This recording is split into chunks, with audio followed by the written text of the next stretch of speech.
The Locked On Podcast Network presents the Big 6 in 60. The 6 biggest national sports stories from the local experts of the Locked On Podcast Network.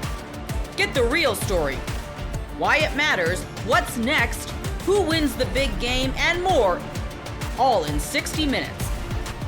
The Big 6 in 60 starts now with the biggest story in sports. Is Chargers, it is Chiefs in Brazil with the entire world watching. You are Locked On NFL Crossover, part of the Locked On Podcast Network. Your team every day. Gentlemen, the season is finally upon us. Hallelujah. We made it through the dead cold off season, and now it's time for football to begin again. How are you guys doing? What's going on over there in Chiefs land? I'm excited for football. I can't say it any other way. It's finally here. Like, preseason was a nice little bit of whetting the appetite, but regular season football can't get any better than that. And Chiefs Chargers is not normally the way that the season starts, but that's a lot of fun too. It surely is, Ryan, and I mean, we got a lot to talk about here with these matchups. Obviously, the Chiefs coming out of yet another Super Bowl appearance. It did not obviously end the way that Chiefs fans would have liked it to, obviously, but you get back to the top of the mountain piece almost. But this is another campaign here. Starting with the biggest storylines for the Chiefs, what would you say is the most important one to touch on as we get into this football game? Right now, that with Rashee Rice out, that you have Hollywood Brown back, that you are able to put at least 2 of your 3 amigos out there, your top 3 wide receiver set, and get them after, because it's been a combination of the receiving options, the targets, as well as the protection that has slowed down this offense. And they are looking big time to prove that they can go back over the top, that they can get downfield yet again. And without Rice, it's going to be a challenge, obviously, but with Hollywood back on, and he didn't play in the preseason, they maybe could have dressed him for the last preseason game, but they chose not to, just to save him for this matchup. And obviously it just goes to show, when you have a division rival and you have a tough team coming at you and you got to make this trip, I think that's the best way forward and gives him a shot. Absolutely. And with the Chargers, guys, there's a lot of changes. I think after the last preseason or game that they played in the regular season, obviously the playoff game against the Houston Texans, it was very apparent that they had to load up on weapons. In that playoff game, you look at the stat line, it is Ladd McConkey, and then there's everybody else. He had 197 yards receiving, and nobody else had more than 25 yards. And so going into this offseason, the plan was very, very clear. We have to get more weapons for Justin Herbert. It just can't have another season with the lack of weaponry to be able to arm him to do what he's capable of doing. So that's why they go out and they grab a Tyler Conklin. They go out and they get Keenan Allen back. They draft Trey Harris. They get Omarion Hampton in the first round. They go get Keandre Lambert-Smith, the wide receiver they really like in the 5th round, who could really run and really go up and get the football, and Rondé Gadsden the second, a just primary pass-catching tight end, a guy who can really stretch the field, that can really threaten the seam, and they had to improve this offense. That was the major point here. I guess the real question is how long is it going to take for all of these new elements to be able to mesh and to be able to go out there and play at the level that the Chargers needed? They didn't invest as much on the offensive line as I would have liked. They went full court press on improving the weapons, and that's going to have to show itself in game 1 against the Kansas City Chiefs. Yeah, and it is a great question. How long is it going to take them to get to a point where they can mesh as an offense? How long is it going to take them to get on the same page, to get some of the kinks worked out? You watched Mahomes struggle at times with Xavier Worthy last year, just not being on the same page, not having that chemistry. And I think that that's going to be a big thing playing into this game, is their chemistry that, they gained over the entire season and then working in training camp in the preseason. But also, I think one of the other biggest stories for Kansas City is what kept them from having even a chance to win the Super Bowl against the Eagles. Don't get me wrong, the defense had their own problems, and that was an issue. But it was protection of Patrick Mahomes. And what did Kansas City do this offseason? They rebuilt their offensive line to an extent. They re-signed Trey Smith after they franchise tag him, which we didn't think that they would be doing. because of the extra salary cap. And then you go out and you trade Joe Thuney, who has been a stalwart and one of the best guards in football. Big surprise there. Huge surprise for a lot of people, but it made sense for what they were trying to do. And then they go and sign a left tackle in Jalen Moore, who's not even going to end up probably playing this game. At least you hope he doesn't, because that would mean there's an injury of some sort. And you get Josh Simmons in the first round. Like, everybody thought he was going to be missing time this season, and he hasn't missed a snap, I don't believe, even in OTAs. Like, even going back to OTAs, I don't think he missed a snap at the left tackle position. They have rebuilt, or I guess maybe retooled their offensive line, I guess is maybe the better word. And I feel a lot better about it this year than I did last year. Obviously, you have a question at left guard. We'll talk about that a little bit later. But the big question I have is, what I'm looking at is, they are better across the board when you look at their top 6 offensive linemen, not just the top 5, because Jalen Moore can play probably 4 positions on this line, and that's a huge help when you get injuries throughout the season. Yeah, no question about it. The offensive line is a physically demanding position. There's going to be attrition. We see it every single year. It's the teams that have the best quality depth that can weather that storm while they wait for their starters to get back on the field are the teams that we routinely see at the end in the playoffs, the teams that are trying to vie for a Super Bowl championship. And that's obviously what we're all trying to do. As far as the offensive line for the Chargers, I wish they would have done more. I mean, it's one of the things that we talked about so much in the offseason, me and Daniel. Are they going to add more? It's the same center. It's the same left guard that's out there. Yes, they went out there and they grabbed the big ticket, Mekhi Becton, the 6'7", 363-pound people mover and just a straight up mauler. He is definitely going to be an improvement at the right guard position, but is that enough, right? And we'll talk about some of those key matchups a little bit later on, as I'm sure we will, because the test is going to be straight out the gate. As we know, the defensive line for the Kansas City Chiefs sports one of the most dominant interior presences in the National Football League. So will Mekhi Becton be able to stay healthy? Will he be able to open up holes for a running game that, quite frankly, was not good enough last year? That's why they go get a Najee Harris. That's why they go get an Omarion Hampton, to be able to improve a rushing attack that just frankly has to be better in 2025 for the Chargers if they want to compete. That's the storyline I'm going to be looking at, is can they be able to weather the storm on the offensive line? And did they make enough improvements on that interior to be able to handle the challenges that they're going to see? And the biggest one probably coming up on Friday. That's going to be interesting to find out as well, because Chris Jones is not exactly renowned for just taking on triple teams and stopping the run all by his lonesome. So, let's get in some passing downs and we'll see what happens. But Becton is certainly going to be somebody that they have to know where he's at all times. And it's going to be an interesting matchup. Yeah, it most certainly is. I think for the Chiefs, is there any other kind of storylines that you want to talk about before we move on to the biggest matchups?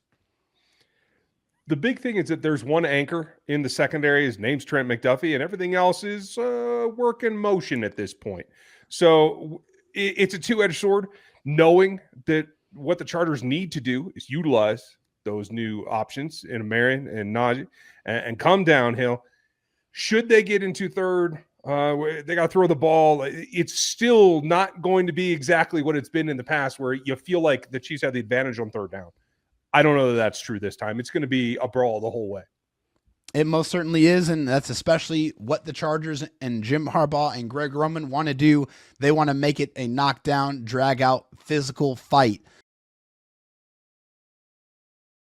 Most people can't name all their financial accounts or even what they're worth, whether it's a 401k or properties or investments.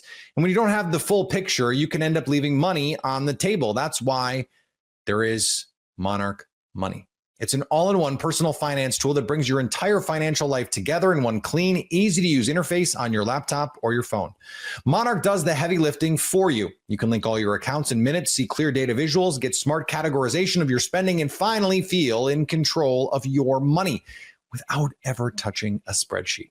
I linked all my accounts to Monarch and immediately spotted a few subscriptions I wasn't even using. Canceling those all can save you money every month. Don't let financial opportunities slip through the cracks. Use code LOCKEDONNFL at monarchmoney.com in your browser for half off your first year. That's 50% off your first year at monarchmoney.com with code LOCKEDONNFL. Ravens, Bills, week 1. It's a divisional round rematch to kick off the 2025 season. You are Locked On NFL Crossover, part of the Locked On Podcast Network. Your team every day. Sunday night football. It's a big one. Everyone will be waiting for this one on Sunday night. Kevin, welcome in. I'm excited to talk with you about this game. And of course, I'm excited to get this season underway. Yeah, this is my personal favorite matchup. Of course, maybe there's a little bias in that, but of course, you have two great quarterbacks, two great teams, two teams that are hoping to obviously get to a Super Bowl and knock off the Chiefs. And of course, I think that starts in week 1. I always say September losses don't matter in September, but they certainly matter in December when you're fighting for seeding. And we saw how the seeding really shaped up for the AFC, where the Bills got the 2 seed, the Ravens got the 3 seed. And of course, that game in Orchard Park, it's a very tough place to play, especially when you get down to the January weather. So of course, both teams looking to get the best of the other here in a new season. It's really exciting.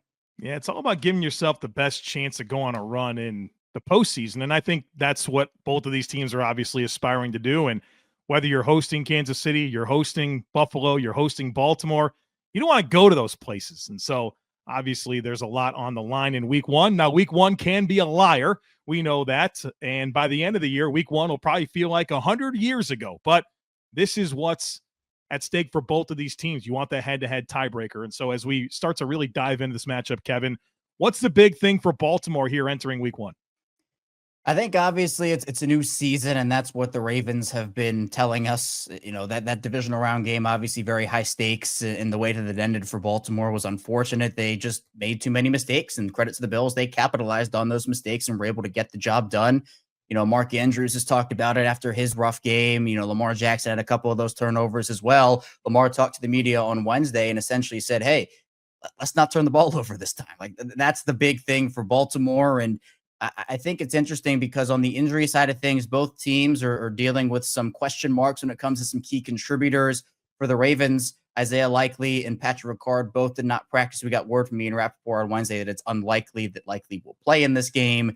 Jair Alexander, though, one of their free agent additions, he did return to practice. And I think that for this game, at least, the name of the game might just be depth. And for the Ravens, they are deep. The Bills, they are deep as well. But I think at certain spots, you know, obviously, I know we'll get to the Bills side of things in a minute here, but Mark Andrews, I think, is in line, hopefully for his sake, for a big game. Now, we'll talk about some of the matchups a little bit later in the show, but the big storyline for the Ravens is just being able to start fast after what happened last season, it was an 0-2 start for them, and they almost went 0-3 if they luckily did not blow the game in the fourth quarter to the Dallas Cowboys in week 3, but they were able to kind of defy the odds on that 0-2 start. They made the playoffs, got the 3 seed. They don't want to go through that again. And for the Ravens' perspective, their schedule, they start off with 5 of their first 6 games being against division winners from last season. So they can't really afford to kind of come out of the gate, get that feeling out period. Neither can the Bills, right? It's all ships ahead, all things go. And for the Ravens side of things, they have to start fast because this AFC with the Bills, Ravens, Chiefs, et cetera, it's going to be competitive. Yeah, the Ravens to me are a wagon once they get going. But to your point, yeah, they kind of had a bit of a slow start last year, and I think defensively at times they've started slow. And so if they can avoid that, obviously that's going to position themselves to go on that deep run and get those playoff games in Baltimore. When I think about this game from the Bills side of things and what that biggest story is for Buffalo, it's the defense. You know, the Bills have made significant investments in this defense this offseason, and they needed to. The Bills' third down defense was terrible last year. Talking about the 29th third down defense in the league. They're 23rd in EPA per pass. I mean, they just couldn't get off the field. They really couldn't stop the pass. And the offseason was about the defense, bringing in a Joey Bosa and Larry Ogunjobi and Michael Hoyt.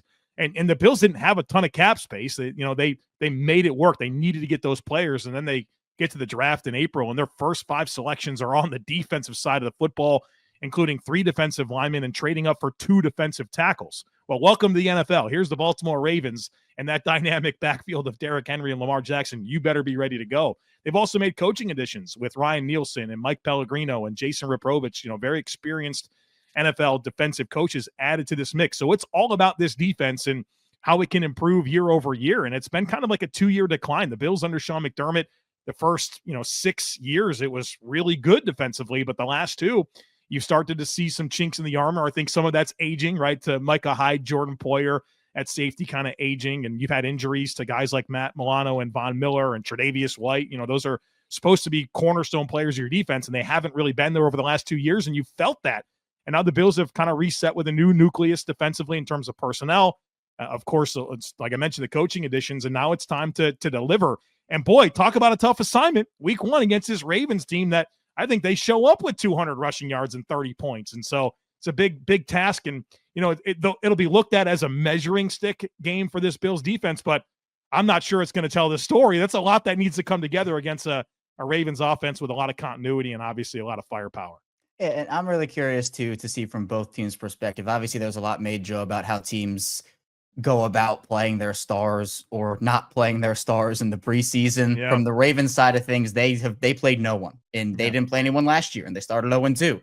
If we again kind of see the Ravens come out, there's a little rust or any of that, the Bills are a good enough team. In fact, they're beyond a good enough team to take advantage of that and say, hey, you're giving us opportunities again, like you did in the divisional round, go win the game. So it's going to, I think, maybe it comes down to which team starts the fastest. And another thing that I think is a storyline for honestly both the Ravens and the Bills is these were the 2 best red zone offenses in the league last season. The Ravens were number 1, the Bills were number 2. Their defenses in the red zone were kind of in the middle of the pack. The Ravens were 12 and the Bills were 16. So this could just come down to who puts the ball in the end zone more, because I don't expect it to be like last year's regular season game. Obviously, that was just like the Derrick Henry first play from scrimmage set the tone, and that was kind of that. Plus, we know the Bills are dealing with injuries on defense and the whole 9 yards there. But in my opinion, this is going to be a close game. We'll talk about it in the final part of the show.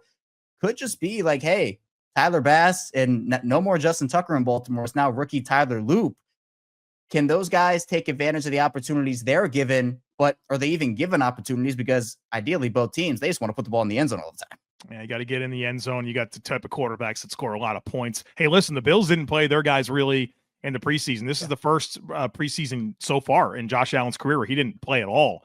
And the starters, I think, got maybe a quarter in the first preseason game, and that's it. So you got 2 teams that I think in some ways are coming in cold. Foil that against what the Bengals were doing with Joe Burrow. They're trying to start fast, and they said, Joe Burrow, go here and take all these snaps. Or seeing him get tossed around. It was kind of tough to watch, but we'll see how these contrasting approaches to the preseason and how that pays off when it comes to week 1. Clippers are being accused of cheating. You are Locked On Clippers, your daily Los Angeles Clippers podcast. According to an episode of the Pablo Torre Finds Out podcast from Pablo Torre, apparently is works with The Athletic, has found a bunch of documents or something that says that Steve Ballmer invested in a company known as Aspiration, an environmental startup, funded $50 million into it. Kawhi Leonard had received $28 million in 2022 with, signing with this company or being sponsored by this company or whatever, endorsing this company. And it was a fraudulent company. And to break all this down, because there's so much to get through and there's so much I don't even understand about it, we have a very special guest from The Athletic, perfect person to have on, Law Murray, your own Clipper beat writer. Law, I don't even know. I feel like I'm not even saying the right things right now. I mean, give us a little summary of what is going on right now with this whole story. First of all, good to see you, man. Happy belated birthday. Hope you had a better birthday than what it's about to be this month for the Clippers. So long story short, Pablo Torre, shout out to him, especially now that just this month he's with us now at The Athletic, and or at least his podcast is. And he had this investigation, looked into Aspiration, and what he found was a paper trail, basically, suggesting that Kawhi Leonard had an endorsement deal with the company, and Aspiration was going to be a sponsor with the Clippers starting in 2021. I had a front row seat to Ballmer and one of their co-founders, Joe Sandberg, 2021 Media Day, actually. So I'm familiar with aspiration.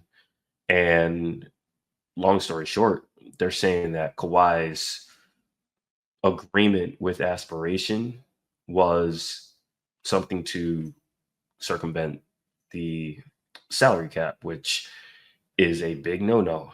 You can't do that. And so we're going to basically find out, or the league is going to have to find out, like, how much this paper trail can be circled back to Ballmer and Kawhi and the Clippers here, and what consequences need to be assessed as a result. So in 2021, it's so this, by the way, so for people that don't know what aspiration is, it was a green bank that promised to supply carbon credits and plant trees to offset its clients' carbon emissions. It filed for bankruptcy protection in March after its co-founder, Joe Sandberg, who Law just referenced, was arrested on charges of wire fraud. And Sandberg pleaded guilty last month to defrauding investors of $248 million. So I looked up on Wikipedia, the Aspiration Inc., and it said that it was founded in 2013 and it was open for business in February 2015. And as of May 2020, it had raised over $250 million in funding. Now, in 2021, it says Oak Tree Capital Management and investment affiliates of billionaire Steve Ballmer committed $350 million in additional financing to Aspiration. So was this a real company? Were they actually planting trees? Because I remember the Clippers used to post, retweet every time they hit a three, right? they would plant a tree, right? And you know what's funny about that? That's the year that they changed the basketball, right? Like they switched out Spalding and put in Wilson. And those dudes were terrible from three for the first month of the year. And y'all ain't playing a damn thing this year. Like Eric Bledsoe in particular. Like Eric could not shoot that new ball, right? Yeah, I think if you paid attention to the Clippers, their social media, right, they would put out like this reference to 3-pointers and planting trees, right? But that all ended after 2 seasons. The only other thing that they would really do, like every time someone had a birthday, like it would be like, hey, happy birthday to so-and-so, like, in honor of them, like you can retweet this post and like we'll plant some trees or whatever. There were community events, like the Clippers had at least one notable community event with Craig Smith, shout out to the Rhino, where they would go out and they would plant trees. Like they had at least one community event that I can recall. So this was a thing for 2 years, and this was a part of Ballmer. Anyone who is familiar with Steve Ballmer, especially in his time as the chairman of the Clippers, he has great intentions. He is very socially conscious. He tries to do the right thing, and he tries to lead that way. This was another example of that. They knew they were building this big arena in Inglewood, and they wanted to have a company that could help them say, hey, we're going to be building a sustainable building, right? And Aspiration was going to be a partner in that effort. And so they were going to be front and center. There was a row of chairs at Crypto.com Arena, formerly known and betterly known as Staples Center. And like literally it was like Aspiration Row. Like I remember Ivica Zubac, before he learned how to actually throw short roll passes, would send multiple passes into that row. So like, this was not an anonymous sponsor. Like they were front and center. And then 2023, they disappeared. Ironically, the last tweet that referenced the Clippers and Aspiration was Kawhi's birthday in 2023. So the part that's fraudulent, that they didn't plant as many trees as they said they would, because it says that they claim to have planted 35 million trees, but it was apparently only 12 million. Like, what part of it is the fraudulent part? I mean, the fraudulent part is when you don't have the money, man. Like when you scheming, you stealing, that's fraud, Yeah. And so that's pretty much what it is. It's like Joseph Sandberg was charged with 2 counts of wire fraud Those are felonies. You go to jail for something like that. If the feds is on you, like, that's a problem. So, I mean, that's pretty much what it came down to. The NFL season is almost here, and FanDuel is making sure you're ready for kickoff with a can't-miss offer. Right now, new customers can bet just $5, and if your bet wins, you'll get $300 in bonus bets to use across the app. I love using FanDuel because it fits however you like to bet. Player props, building a same-game parlay, or even jumping in live as the action unfolds. It's quick, easy, and the best way to add a little more energy to Sundays. So are you ready to play? Download the FanDuel app now by visiting FanDuel.com to get started. That's FanDuel.com to place your first $5 bet. SMU has never seen an offense like Baylor's. And can Baylor finally stop the run for the life of them? You are Locked On College Crossover, part of the Locked On Podcast Network. Your team every day. An all Southwest Conference battle renewed again up at Ford Stadium in University Park this Saturday morning. Get the alarms ready on the CW at 11 a.m. Baylor looking to bounce back. SMU looking to make it 2-0 after a trip to the college football playoff last year. Let's take a look at what Kevin Jennings can do after what Jackson Arnold definitely did to Baylor last week, and whether I was maybe right this time and SMU hasn't seen an offense like Baylor's. We'll look at the bright spot there. And both these teams already week 2 with some crucial names on the injury report. We'll go through who might play and how big of a difference that'll make in this game. All that and more coming up on this Locked On College crossover. Grayson, obviously looking at these two teams week 1's, like very different level of competition. And so with Baylor, I can take a look critically at how they looked against a pretty good team, maybe a team that looked better than I thought they were going to, but facing a team like East Texas A&M, formerly A&M Commerce, you get the win. A win's a win. 42-13 is 42-13. How much do you take away from games like that before we look at this game on Saturday? Well, my philosophy has always been when you're playing against far inferior competition, you got to dominate in the trenches. And what I saw was SMU on the offensive line move the East Texas A&M offensive line. Line of scrimmage getting reestablished 3-4 yards down the field. And then on the defensive line, they didn't get moved. They had a dude, Terry Webb, in the middle of their defensive line who was just completely immovable, made a couple of plays, had a sack. So when it comes to evaluating those kinds of things, that's really what I'm looking for. Skill position players did their thing. God, SMU was sloppy. They were sloppy as all get out. I mean, 6 penalties in the first half. You turn the ball over. They turned the ball over 3 times against East Texas A&M. Not something you thought you would hear, but by and large, they looked okay. They looked good enough in the trenches to where I say, okay, they validated where they are ranked right now. They've validated that they have a chance to get back to the college football playoff. And it's week 1 with no preseason. Things are going to be sloppy anyway. So all in all, pretty good. What'd you think about, y'all played an actual competitive team? I mean, yeah, it was entertaining to say the least. I'll say that.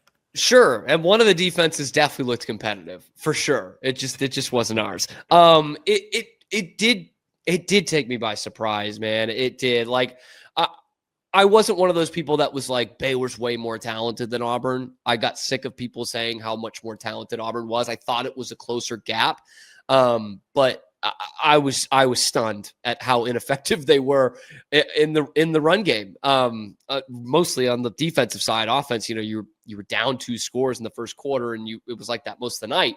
But I was stunned at how much they couldn't contain Jackson Arnold. I really thought Dave Aranda, 8 months to get a game plan here, knowing what Jackson Arnold can do, and maybe more importantly, what he can't do. I thought you'd tie an arm behind his back, and you didn't. You absolutely didn't. I mean, 140 yards on the ground, a couple of touchdowns, just at will, and they ran for 6 yards a carry the whole night. Arnold throws for 108 yards, and they win by 2 scores and score 40 points on the road almost. So it was just a brutal takeaway for me. I do like the offense. I still do, which we'll talk about in a few minutes. But I got to say, Grayson, I'm really worried when I look at and what Dave Aranda said earlier this week. Kevin Jennings does a lot of the same stuff that Jackson Arnold does athletically. Arnold's a bit of a bigger guy, but Kevin Jennings can really make plays with his legs, but Aranda says the thing that's different is Jackson Arnold gets out of the pocket with the intent to run. Kevin Jennings gets out of the pocket and he can run, but he really has the intent to pass, to make a play in the pass game. So maybe it's a little bit easier to put a spy than it was for Jackson Arnold, but it's still another guy that you have to defend. What do you think about that assessment, having watched that Auburn-Baylor game on Friday? Well, I tell you what, the fact that Dave Aranda couldn't look at the Oklahoma-Alabama game from last year and come up with a game plan for Jackson Arnold is a crime in and of itself, because the game plan that Auburn just ran out and bludgeoned Baylor with was exactly what Oklahoma did to upset Alabama at home last year, late in the season. So to me, that's a little bit inexcusable. When it comes to Kevin Jennings versus Jackson Arnold, here's what I think you have to realize. Jackson Arnold is 40 pounds heavier than Kevin Jennings. I may be overselling that, but you get the point. SMU's not going to run a whole bunch of quarterback power with Kevin Jennings, who's a little bit more wiry. He's 6'3", 195 pounds. They're not going to be running him like a fullback into the Baylor defensive line. What Kevin Jennings does is what you just highlighted. When he gets out of the pocket, he is still a threat as a thrower. Jackson Arnold's going to look to get north and south, where KJ, he's going to matriculate around and kind of keep his options open, looking for somebody to sling it to.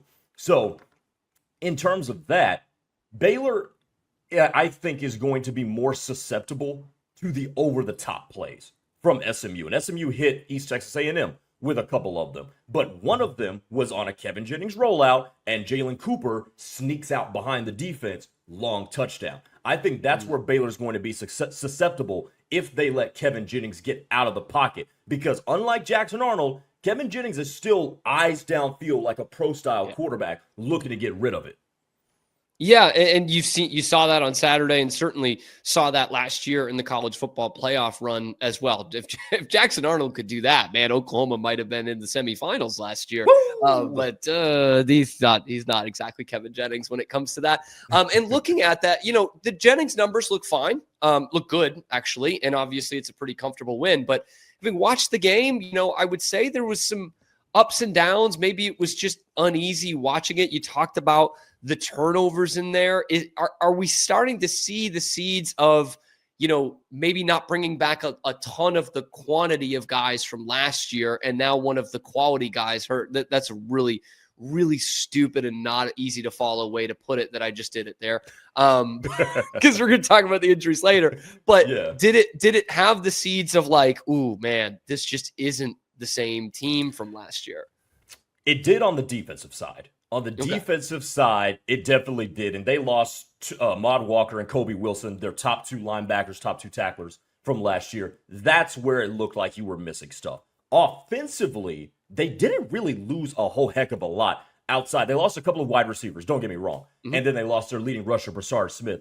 But in terms of the things that were popping up, I don't think they were directly correlated with the dudes that they lost. They returned left tackle Savion Byrd, who was, I think an atrocity would be a little bit hyperbolic, but he wasn't good at that left tackle spot. And where you see it was that left side where the blindside rusher came and got Kevin Jennings for the strip sack, one of the turnovers that SMU had. So that to me wasn't a correlation with the dudes that they lost. It was just, I don't know if the tackles are as good as we otherwise, especially on the left side, thought they would be.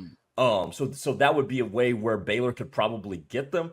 But other than that, in terms of the stuff that they lost last year, SMU's done a pretty good job replacing them. Now, one of those replacements was Jordan Hudson, who looked like he snapped his arm off on the first play of the game. But the run game looked, it looked terrible. But the run game looked good, and the run blocking looked so good. And then Kevin Jennings is just going to get better and better. He's going to get more comfortable. So in terms of replacing what you lost, I don't have any concern, especially on the offensive side with that. Yeah. So real quick, so you like where the run game was at? The leading rusher had 44 yards, and you're okay with that? You're liking that? Well, keep this in mind. It was 44 yards on 7 carries. So they divvied up the carries between Chris Johnson Jr. And T.J. Harden and Derek McFall. And look, the first two had a burst. They had a burst and they had a wiggle. And again, week 1 games are so weird. You know, like the stats can sometimes be misleading, but the averages per carry, if you take Kevin Jennings and the one run that Ty Hawkins had out of it, so take the quarterbacks out of it, SMU ran the ball 26 times for 124 yards. That's 4.95 yards per carry. More than satisfactory by most football standards. So yeah, I feel more than comfortable of where the run game is. Okay.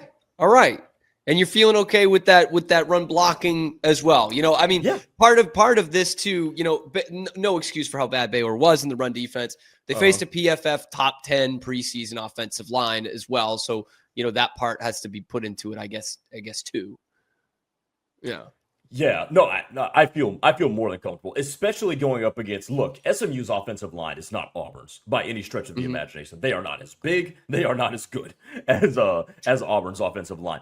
But the way Baylor just could not, I mean, they couldn't offer any sort of resistance to. I would love to offer some resistance, Grayson. I would.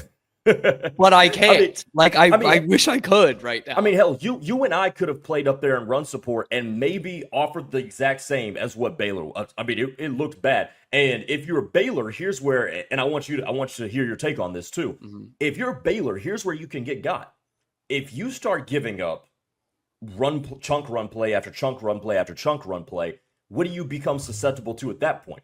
The play action pass.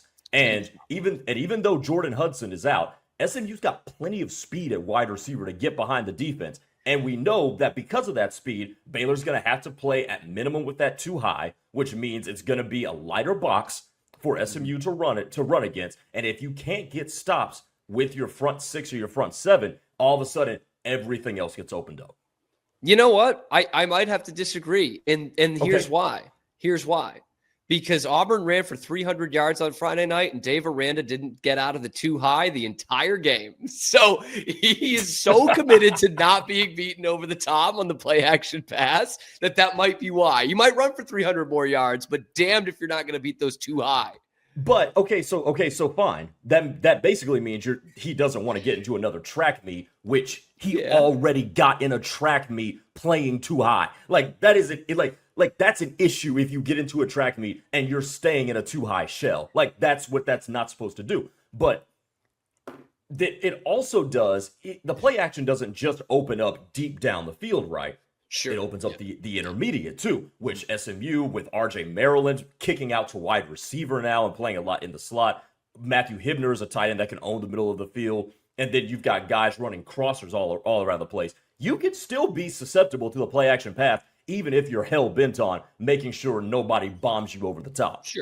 Sure. And this is where I do think that, I mean, Baylor's tackling was awful. And I know every team starts at the same spot, but I'm going to say, like, from week 1 to week 2, there has to be a natural progression there. Like, it has to naturally get better. But again, everyone was starting at the same point, and Baylor looked way worse than Auburn did.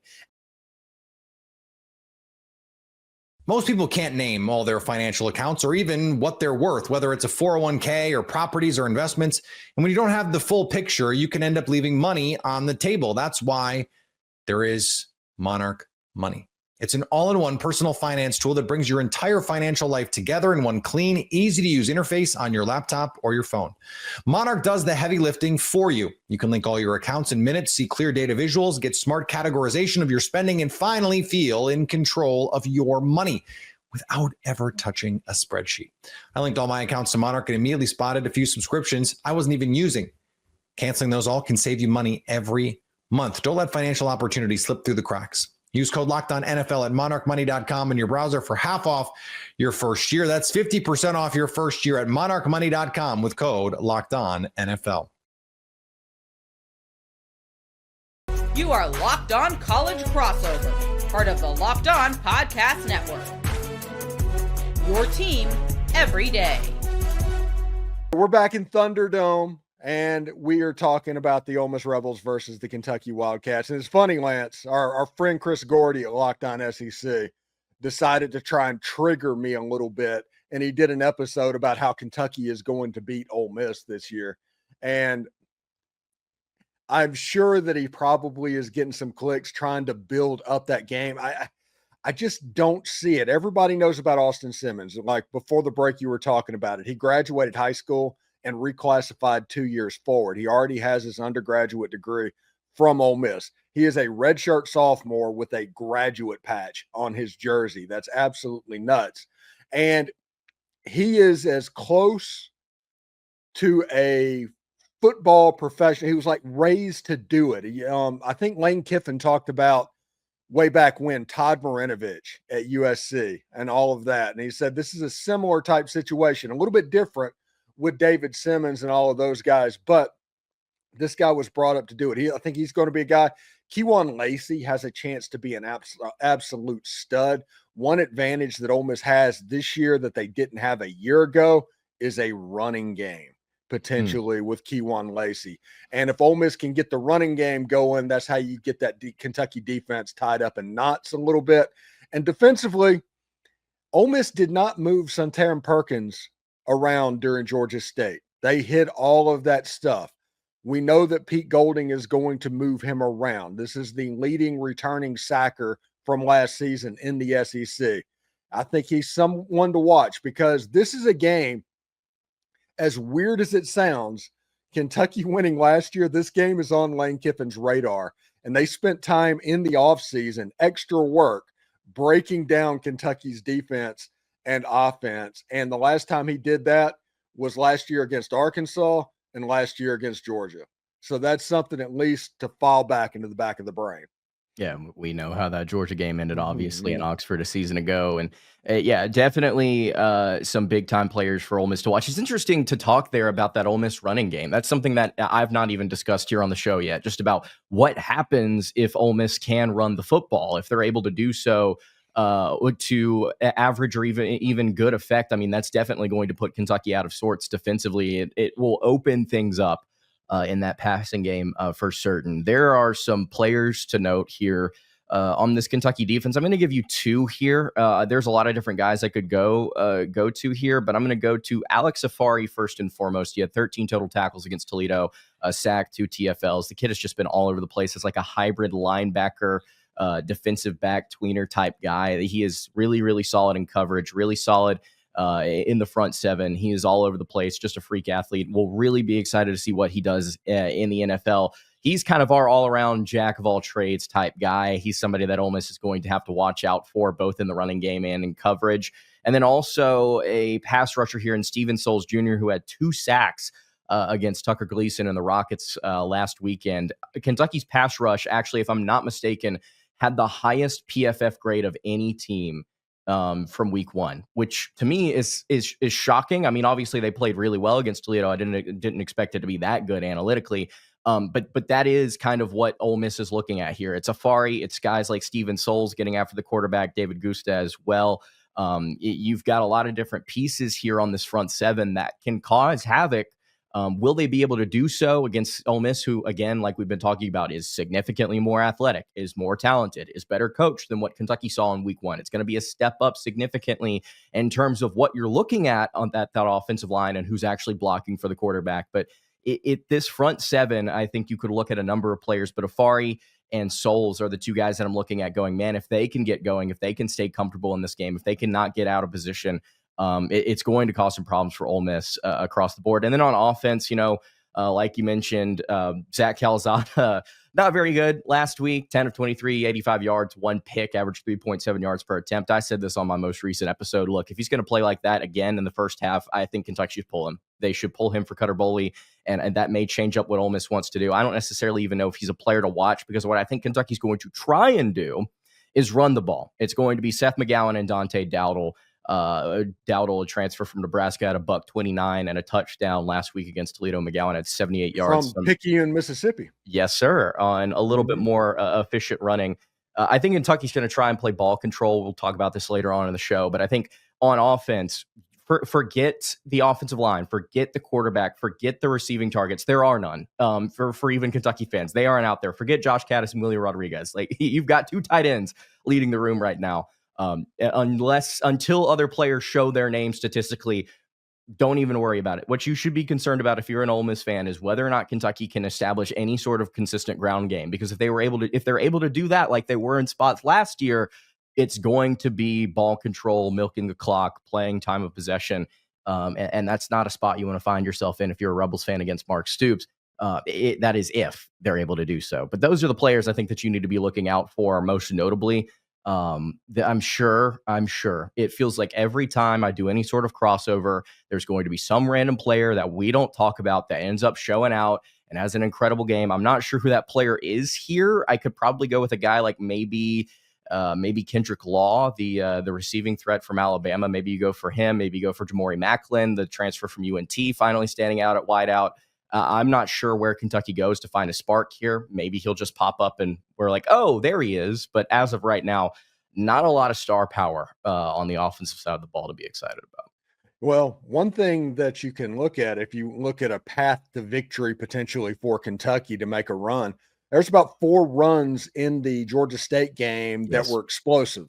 And unless Ole Miss can keep that up, like you talked about, it turns into a rock fight. They drain clock. All of a sudden it goes from you getting 9 possessions to you getting 7 possessions. And that puts a lot of pressure on somebody like Lane Kiffin, who honestly wants to score a touchdown each and every single play. That's the way he goes. I think Mark Stoops talked about that in his press conference. If Ole Miss can avoid trying to score a 14-point touchdown, if Ole Miss can just stay on the field, because if you go 3 and out and throw 3 passes and give up 15 seconds worth of time of possession in that thing, it could look like the Tennessee game that they had 15 minutes of time of possessions a couple years ago. Mm-hmm. Mark Stoops wants to play a rock fight game. He wants ball control. He wants time of possession. He wants to put pressure on the other team by doing that. The way that Ole Miss gets on top of this is by getting the lead early. If you play Kentucky and you get up by 2 touchdowns, it can turn into 4 touchdowns in a hurry. But if you're not careful, you're going to look up and it's the fourth quarter and it's 17-15. Yeah, this one can get real ugly quick if Kentucky's able to play ball control. And the win last year, they had the ball for almost 40 minutes. They want to. I mean, this is what Kentucky likes to do to essentially any opponent on their schedule. This is not like team specific. All due respect to teams like Ole Miss or some of the higher ranked opponents on Kentucky's schedule this year. Yes, we're going to try and grind this out and make this as dirty as possible to have a chance. But like, this is what Mark Stoops and company love to do, is make it as slow and lethargic and as defensive oriented as possible. Actually, it's funny, like Stoops with his Iowa ties, right? Far too often do I find myself on my show going, hey, by the way, guys, newsflash, we ran it by the stats and info department, and you, in fact, do need to score points to win the football game. It's some volume of points to actually make this a win here. You can't beat Iowa. You have to find a way to go out there and score. So it's not about just holding the ball here for Stoops and company. It's not about playing like Kirk Ferentz in Iowa. It's also finding ways to get into the end zone. Finishing drives is a huge part of this sport, right? Kentucky's got to be able to go out there and actually put it into the end zone in order to have a chance. Because like you mentioned, Ole Miss can, even if they're not out there for terribly wrong, they can score in a hurry. They can tie that thing up like that. You can put together a really difficult, energy draining 7-minute drive. You finally get into the end zone.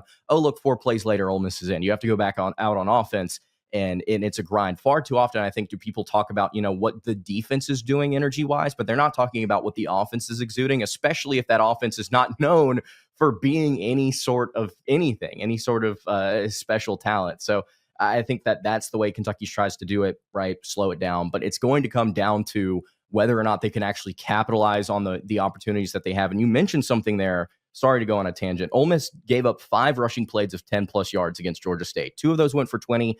1 of those went for 40. And if I'm not mistaken, another went for 49. Kentucky would like to have those. That would be awesome. But if they can slow this down a little bit, I think that would be even more important. Yeah, it's amazing because everybody wants to talk about last year's Ole Miss versus Kentucky game. But if you think about the drive that Kentucky won that game on, it took a miracle 4th down completion down the field and a fumble into the end zone that they recovered. Mm-hmm. But everybody just knows that Kentucky won the game. You don't know how.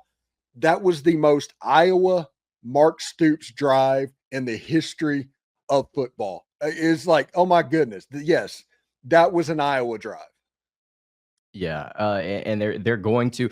Would it be nice to win the game and it be like that again? Sure, any way you can get a win here. But if I'm Kentucky, I'm looking to try and, again, like I've mentioned several times, I don't know if they're going to be able to do it, but I'm looking to try and play the type of football that you are known for playing. Is kind of grinding this one down to a halt and seeing if Ole Miss makes a mistake. It is also something that's going to be interesting here as to whether or not these teams can stay sound turnover wise. As well. You can probably speak a little bit more to, how Simmons is operating as far as keeping the ball clean. I don't trust Kentucky's offense to not cough it up at least once here, whether that be through the air or on the ground. I think they will turn the ball over at least once in this game. How Ole Miss operates on offense, again, you can speak a little bit better to that. But turnovers, I think, could also be a big thing here, because if you're talking about field position, let's say Ole Miss finds themselves down 7 in the third quarter, they give Kentucky a short field. Kentucky goes up by 10 or 14. All of a sudden, if this was in the first half, maybe you feel a little bit better about Ole Miss coming back. But now you're worrying about Kentucky draining a quarter or a half a quarter and you not having enough time to get back out there and score. So I think that field position, turnovers, just all the little things here could also fall into play as well. Yeah, one thing that Kentucky has in their favor is Simmons has had shaky starts to his first scrimmage, his first home start. This is his first road start. This is the first time he's going to have to be dealing with crowd noise and all of that. Against Georgia State, he had 2 first quarter interceptions. There was a play that the backside safety, you didn't even see it. It picked it off. The first one wasn't his fault, but that one, they were going in to score a touchdown. He tried to force a ball. It got picked off. That is an identical thing that happened in the first scrimmage that they had this year. He seems to have trouble with that play at the moment. Now, again, later on in the season, that's not going to be a problem. But right now, while these first are coming through, Kentucky has a chance in the first quarter to get off to a pretty good start, potentially. If Ole Miss can weather that, which I think they can, but if Ole Miss can weather that, I think in the second half will be a situation that Ole Miss kind of pulls away a little bit. The NFL season is almost here, and FanDuel is making sure you're ready for kickoff with a can't-miss offer. Right now, new customers can bet just $5, and if your bet wins, you'll get $300 in bonus bets to use across the app. I love using FanDuel because it fits however you like to bet. Player props, building a same-game parlay, or even jumping in live as the action unfolds. It's quick, easy, and the best way to add a little more energy to Sundays. So are you ready to play? Download the FanDuel app now by visiting FanDuel.com to get started. That's FanDuel.com to place your first $5 bet. You are Locked On College Crossover, part of the Locked On Podcast Network. Your team every day. So, John, I appreciate you hopping on here. Obviously, this is a fun week of the season. It doesn't feel right being in September. I guess this game's not in like November or something like that. But obviously, this is a big one. And anytime you have a rivalry game like this, to me, is what college sports is all about. It is about the rivalries. And I think you could argue this is one of the most undersold, underappreciated from a national perspective rivalries in the country. So what to you are some of the biggest, storylines and things you're excited for in this game? Well, to me, just from Missouri's side, there's been some kind of breaking news here injury-wise. Missouri's place kicker is out for the season, Blake Craig. So Eli Drinkwitz's a guy who typically doesn't go for it on fourth down a lot. Are we going to see more aggression against Kansas, especially in a big spot? Bo Prabula, a guy who can run the ball. It looks like Ahmad Hardy is a heck of a running back, too. I think it kind of fits what Missouri likes to do. And overall, kind of my biggest storyline is, on paper, I think most people would agree Missouri has more talent. But, man, I hate to say this. It hurts me deep in my soul to give you any credit. But really, Lance Leopold can coach, and Jalen Daniels can play some football too. And really, correct me if I'm wrong, Derek, I think this early matchup kind of favors Kansas a tiny bit from a Daniels perspective because, well, he has been banged up sometimes. Yeah, I mean, the big question is to me kind of going to be, how do both defenses stop the quarterback run? Because we've seen when Jalen really gets it going and when Kansas is in bigger moments, bigger games, which for them, I mean, this is as big as it comes this season, right? You're going to be using that option in Jalen's legs a little more. And then in the games where maybe it's a little less, like last week, he only has 3 carries because you don't want to use those carries up for a guy who has had some injury stuff in the past. And then on the flip side, Bo Pribula, I mean, is obviously a very good runner. KU in the past has struggled defending the quarterback run. It's a new defensive coordinator this year, so I don't entirely know how that's going to go this go around. That's going to be like a huge part of this. And, you mentioned the kicker being injured. If it's a close game, that could factor in. KU's linebackers are all beat up, like Bengali Kamara being out right now. Joseph Sipp is already out. Like that could hurt you against the run. It certainly is interesting that we're only in, I guess, week 2 of the season, 3rd game for KU, 2nd game for Missouri, and there's already injury stuff that's kind of popping up to this point in time. And I think that's what, going back to the idea that this game's in September, I'm going to be very interested to see the repercussions of a game like this for the following weeks. Now, Kansas is a bye after, so maybe that helps them a little bit there. But like, do you expend so much physical and emotional energy, both teams on this game, that it hurts you for a week or 2 after? Possibly. And, I think the schedule lands pretty well for Missouri in that case too. Missouri doesn't have a bye, but they do have Louisiana before playing South Carolina in week 4. Some of you listeners may have noticed that, Louisiana lost to Rice 14-12 in week 1. So that not looking like quite maybe as of a tricky, trap game upset as maybe it did early in the season, I would say. Yeah. And so when you talk about like, what does this game mean for the season? Obviously it's no longer a conference game anymore. So from that standpoint, either team can lose this game and theoretically go play for a conference championship afterwards. So maybe that gets rid of some of it. But again, if this is the whole point of college sports, why it was started, these regional rivalries, and obviously this being the first time they've played in almost 15 years, it almost does mean everything while not meaning a lot else at the same point in time. So what to you does this game mean in terms of the season for Missouri? Well, just in terms of how the season is going to play out, I mean, I think Missouri has, just as it did last season, just certainly in 2023, they had a great season too, but Missouri has playoff aspirations, whether they say that out loud or not. I think 10-2 is the goal. I think you lose to Kansas in week 2, regardless of whether that's a conference game or not. I think that really puts you behind the 8 ball. And somewhat amusingly and naively this week, Bo Pribula said, well, gee, I thought this was just a sports rivalry, but wow, it turns out there's a lot of hatred going on here. I just thought that was funny just to hear his perspective on it. But seriously, though, I do think it matters a lot. Again, it's been 14 years, almost 15 years. Who takes this rivalry the most seriously? Who is gung-ho for this thing? Because in the past, there's been upsets on both sides for decades because, hey, we'd love to just ruin Kansas's season and vice versa sometimes. Is there going to be that level of hatred in the stands? Absolutely. And on the television sets for all the viewers? No question. On the field, that's what I'm really curious to see.